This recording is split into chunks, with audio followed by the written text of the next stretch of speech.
Hey, what's up everybody, and welcome to another aesthetic imaging video tutorial. Today we're going to be talking about the many uses of CC glass. Now, before we get started, kind of seems like everything in the world is going to shit, doesn't it? Well, I figure, how about a little bit of joy before we get started? So, here's some poorly shot footage of my cat Sheldon playing fetch.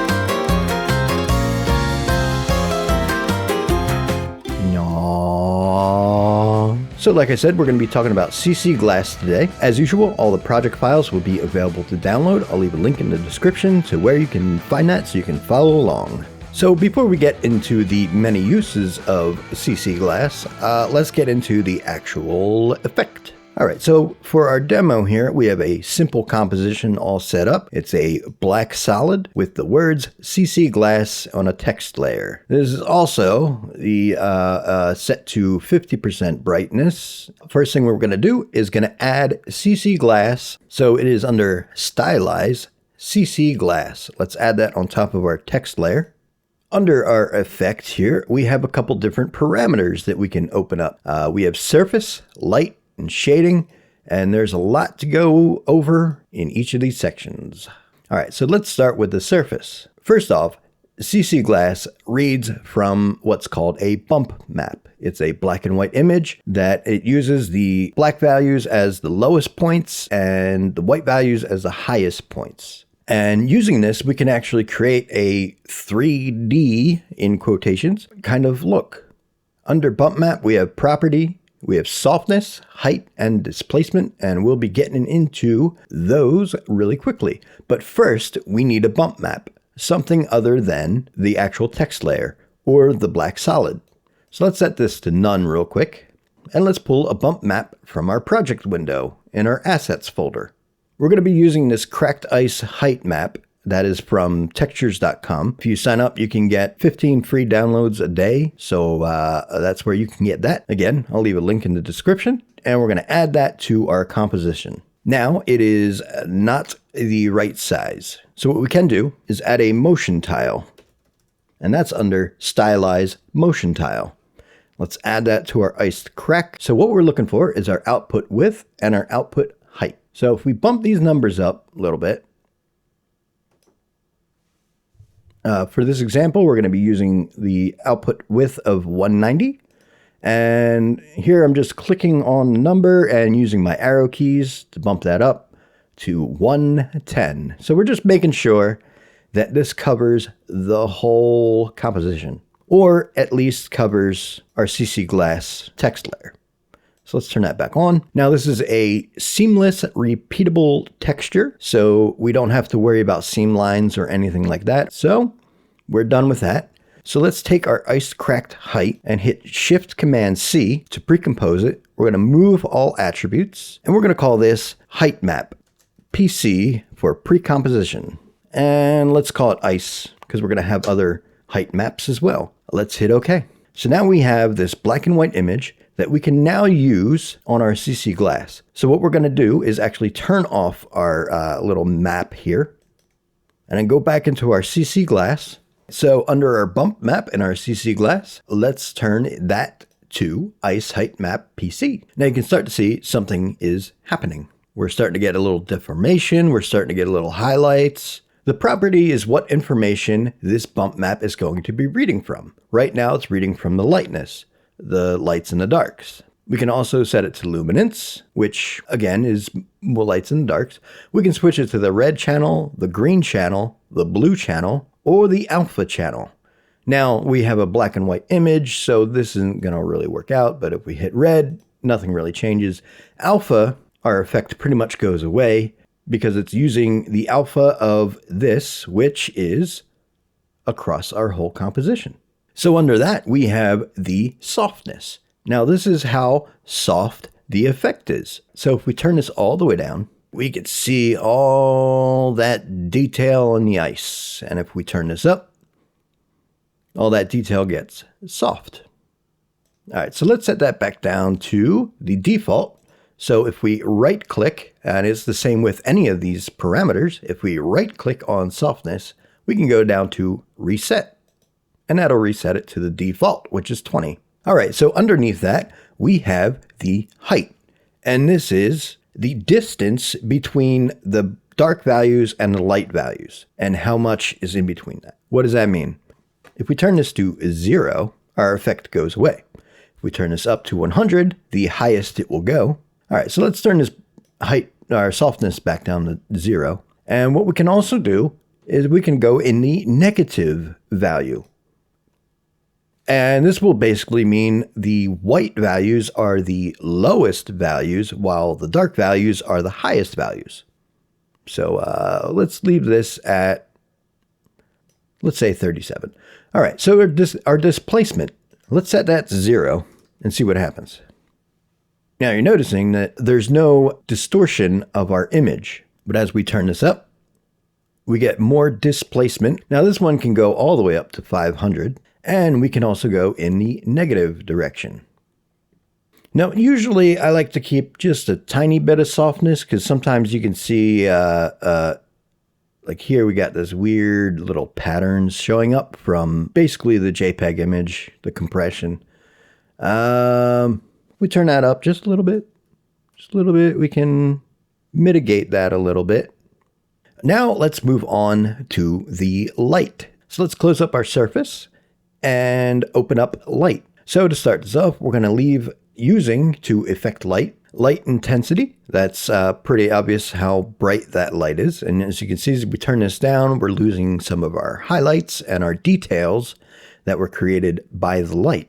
And if we turn it up, we lose all the shading detail and we just get the lightness. All right, so let's set that back to 100.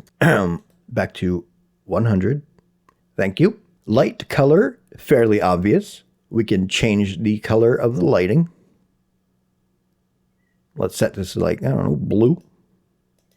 All right, so now we have the light type and it's set to distant light. Now this is basically the equivalent of like, let's say sunlight. It's a directional light that's coming from a single direction and we can adjust the height. You know, for this, I wish there was a more visual representation of what this is doing. But this is bringing the light closer and further away from our layer, basically. Light direction, that is what direction the light is coming from.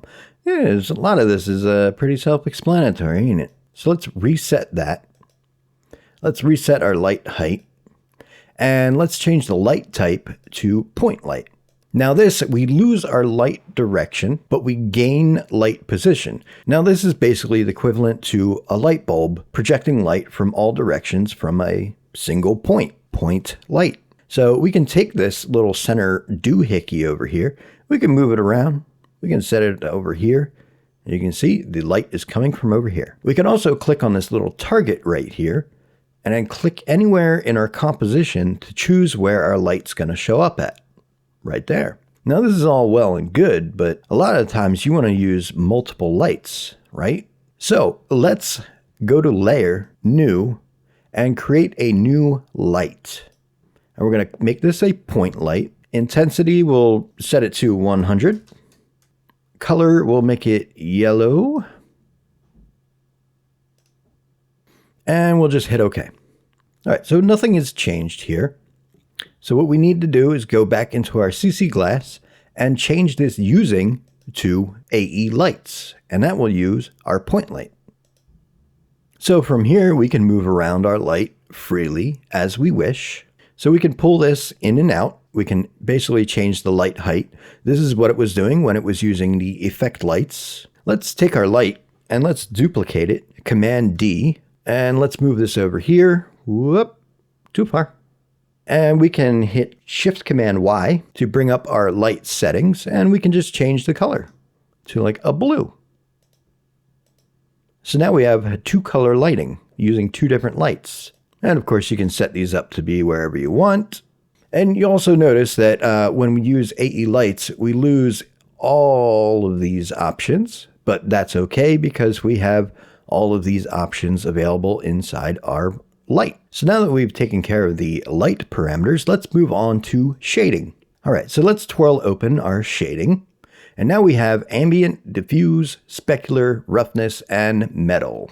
Ambient light is like the world lighting, how bright the world is illuminating whatever texture you have. The diffuse is pretty much the amount of original color from our layer that shows through. So right here, we have it set to 0. So the only thing that you can really see is the specular highlights from our lights. If we turn this up to 100, you can see the full gray of our original layer. Now, let's reset that. Now, ambient is not really doing anything right now. So if we go to light and switch this back to effect light, you can see that we actually can adjust this. So it doesn't really do much sometimes, but it sometimes does. I never really changed this to begin with anyway, so let's set this back to AE lights. All right, so now we have our specular, which is, as I mentioned before, the light being reflected off the surface of our glass. So we can have that so none of the specular highlights show up, or we can turn them up to be really bright. Now we're really getting into like real 3D terminology here, but the roughness is how rough the surface of our effect is. Now what that means is the higher the roughness, the more diffused our specular highlight is going to be. Now, in this case, it looks like it's just getting brighter, but what it's doing is the surface is getting rougher, so it's diffusing more light. If you turn this down, you can see that our specular highlights are, a little more crisp. All right, so let's set this to default again. And then we have metal, which right now is set to 100%. Now, in the CG world, metal is how metallic an object is. Now, that dictates what the surface is gonna look like, or what the reflected light is going to look like. And I'm going to be honest, turning metal down makes it kind of look more like metal to begin with. So yeah, a lot of times when I want to make a metal texture, I usually just turn down the metal, which, whatever. All right, so that is CC glass. Now let's go over some of the applications of this effect. All right, so let's head over into our project window. Let's create a new composition, or we could also go to composition, new composition. Let's make this 1920 by 1080. 8 seconds is fine. Okay. Actually, let's name our comp because that would be a good idea. So what we're going to do is a bevel effect. All right, so we're going to call this Bevel Effect. So now that we have the Bevel Effect composition, let's go into this empty area right down here. Go to New and Text, and we're going to type in Bevel. Now I'm going to just use the same settings here. What I can do is go into the Align and make sure this is aligned to the center. All right, so what we're going to do is we're going to precompose this layer. So we can right click on it, go to Precompose, and we'll call this Bevel Text PC, and we can just hit enter. All right, so now that we have our pre-composition of our text all set up, what we're going to do is duplicate it. So Command D. And then what we're going to do is on this top layer, we're going to right click, go to Layer Styles, and we're going to create an inner glow. All right, so for our inner glow, what we're going to do is we're going to set our blending mode to multiply.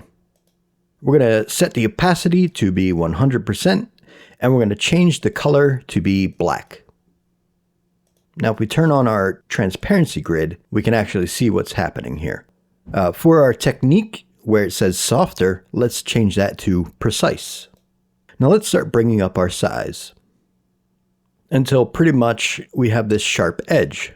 Now that we have our inner glow set up, let's precompose this top layer. Shift Command C will precompose it, and we're going to call this Bevel Matte. Whoop, put a space in between that.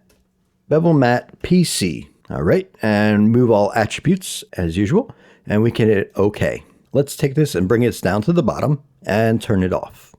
All right, so let's add our CC glass to our Bevel Text PC. So with the layer selected, we can just double click over here in the effects and presets, and that will automatically add it to it. All right, so let's start off with the surface. Let's open that up. Set the bump map to be Bevel Matte PC. And our displacement, let's set that to 0. And softness, let's bring that down. Something like maybe 1-ish, something around there. And height, we can obviously bring up. Now you can see that we have a bevel happening here. All right, so now that we have the surface set up, let's go to our light and let's set this to AE lights. And then of course we have to create a new light. Point light is fine, 100% intensity. Let's just add that right in there.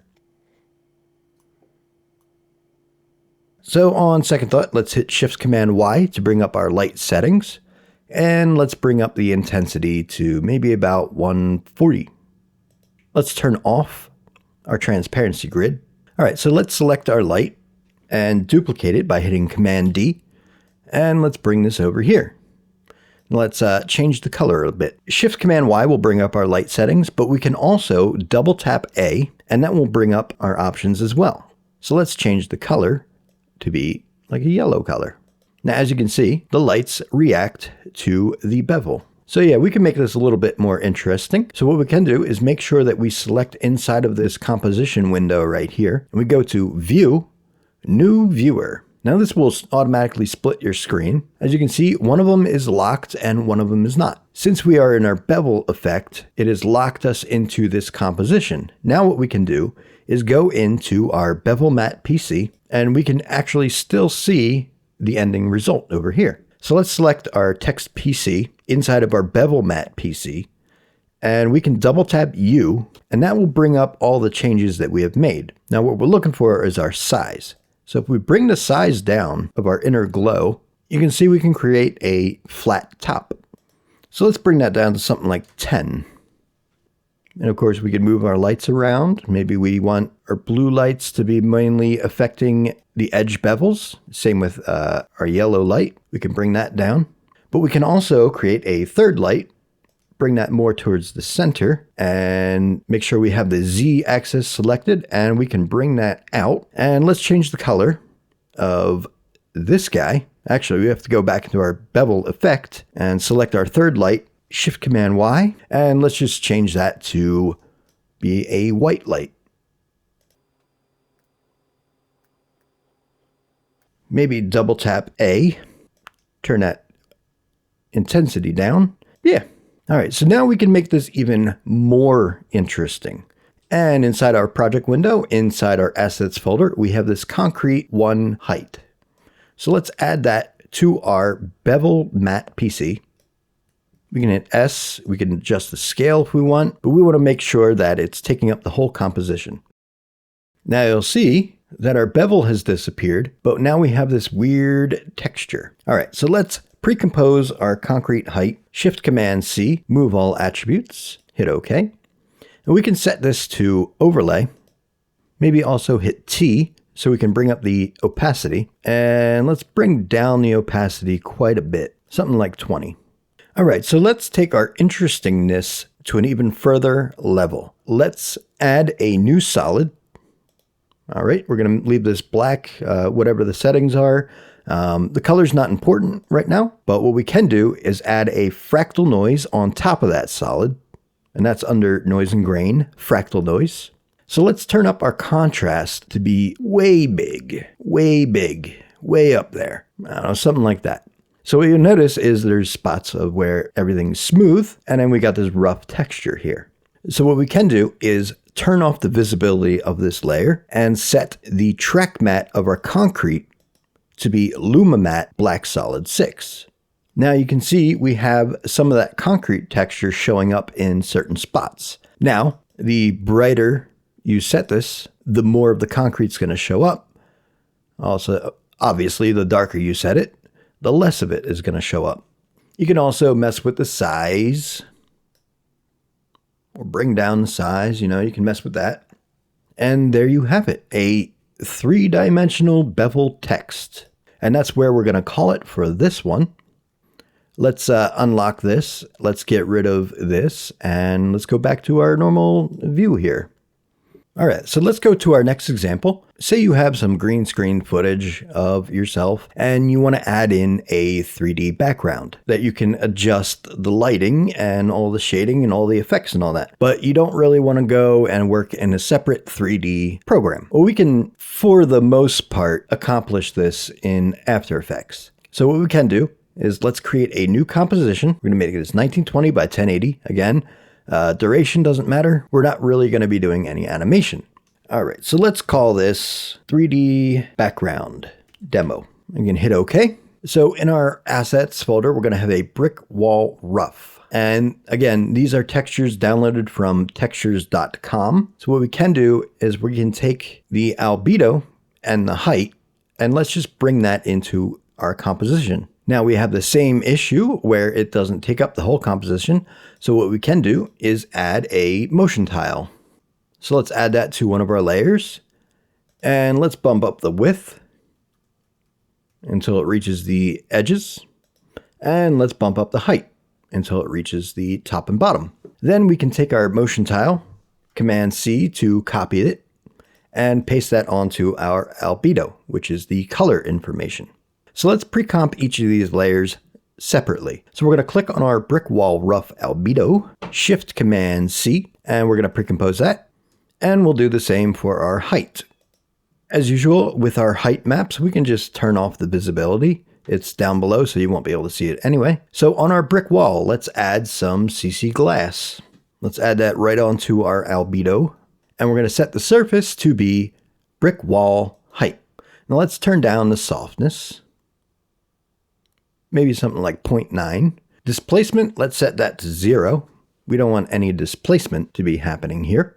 And as usual, let's set up a light. So let's go to New, Light, and this time we're going to create a spotlight. Maybe set this to 120, and cone angle we can set to 90, cone feather 50%, or we can turn this up a little bit more. All right, so let's hit OK. Now we have our spotlight. So let's go back into our CC glass, go into our light, and hit After Effects lights. Now you can see that we can set this up. Whoops, we don't want to move that layer. We want to move our light. So we can set our light to be up here. Now down here we have this little doohickey. Now this is the equivalent to light direction in our CC glass. Let's just set this to be kind of pointing downwards. Move this up. Maybe move it out.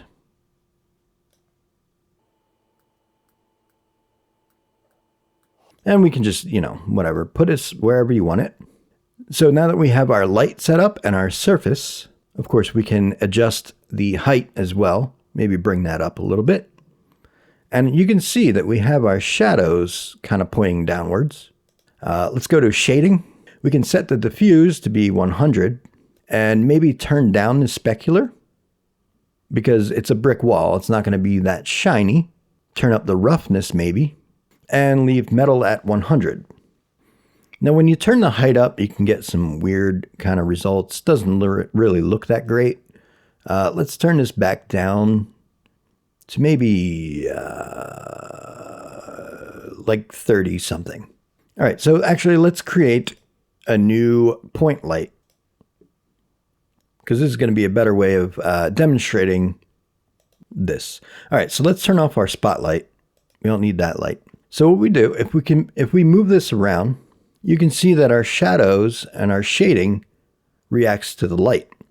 Now what you can do with this is match it to your footage or whatever you're trying to make the background of. So you can adjust the direction of the light, what kind of light you have, the color. You can adjust all of that to match your footage better. All right, let's get rid of that point light. Turn our spotlight back on. So as you can see, that's kind of a quick and down and dirty and easy way to create a 3D background. Now it will have its limitations. Like if you have actual objects that are sticking out way farther than the rest of the image, it can break down pretty easily. But stuff like this, a simple brick wall, there you go. There you have it. Our next and final example we've actually done before in the many uses of Fractal Noise Part 3, where we created that flag motion. I do want to bring it up because it's another great use for CC Glass. It demonstrates that you can even use an animation for your bump map. So if you have, let's say, set up a Fractal Noise to animate to be very soft, you can create a very nice flag motion effect. So we can actually take that same information onto our CC Glass and use the animation in our bump map. And then, of course, create a bunch of lights so that we can create that lighting and shading. Now, if you really want to get into the details of how all that is created, I'll leave a link in the description. Man, there's so many links on this one. But yeah, I'll leave a link in the description so that you can actually watch that video and follow along and show how it's all set up. There's no real point in going over that whole entire thing just for CC Glass when it's already been done. So I highly recommend going and checking out that video. Alright, so that brings this episode of the many uses of CC Glass to a close.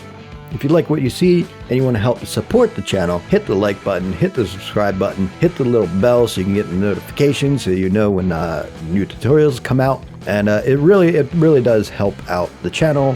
Another way you can help support this channel is, well, all the project files are available on Gumroad for free. But there's an option to basically pay what you want. And let's just say any little bit does, in fact, help. Alright, so thanks for watching, and I'll see you next week.